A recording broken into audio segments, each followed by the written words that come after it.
Islamic lifestyle হচ্ছে আপনি একেবারে সকাল সকাল আপনার দিন শুরু করবেন। Early to bed and early to rise makes a man healthy wealthy. সবাই তো শিখেছি এটা, যে আগে আগে ঘুমোতে যাও, আগে আগে ঘুম থেকে জাগো, তুমি ধনী হবে, তারপর তুমি প্রজ্ঞাবান হবে, তুমি সুস্বাস্থ্যের অধিকারী হবে। এটা হচ্ছে ইসলামিক লাইফস্টাইলের একটা কোর ভ্যালিউ। সকাল সকাল দিন শুরু করা মানে সানরাইজের আগে আমার সকাল শুরু হবে।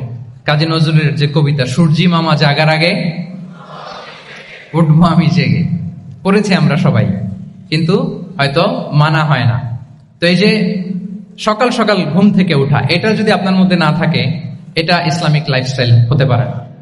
You must be a morning person. সকাল সকাল উঠতে হবে। আপনার সময় এমন ভাবে মেনটেন করবেন আপনি যে সকাল সকাল ফজরের পর থেকে আপনি অ্যাক্টিভ। তার মানে you have to wake up early, you have to sleep early. একজন মর্নিং পারসন যদি না হন, এটা ইসলামিক লাইফস্টাইল হবে না। এর কারণ আল্লাহ রাসূল সাল্লাল্লাহু আলাইহি ওয়া আলিহি ওয়াসাল্লাম আমাদেরকে সকালে জেগে থাকার ব্যাপারে ইন্সপায়ার করেছেন, এবং তিনি দোয়া করেছেন এই উম্মার জন্য স্পেশালি, যে এই সময়টা এটা ফুল অফ বারাকা, ফুল অফ ব্লেসিংস। তিনি দোয়া করেছেন, আল্লাহুম্মা বারিক লি উম্মতি ফি বুকুরিহা। আল্লাহ এই উম্মতের বুকুরটা মানে সকালের সময়টা, লেটস সে সানরাইজের পরে ৩-৪ ঘন্টা, এই সময়টাকে আল্লাহ আপনি বরকত দিয়ে ভরে দেন।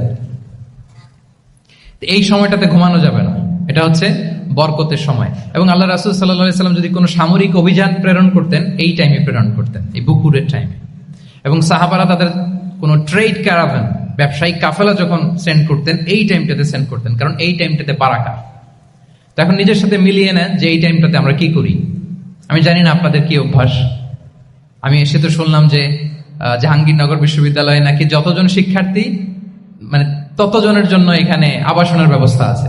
বাংলাদেশের কোন ইউনিভার্সিটিতে নাকি এটা নাই। আলহামদুলিল্লাহ, অসাধারণ প্রিভিলেজ, এখানে অনেক সুন্দর সুযোগ।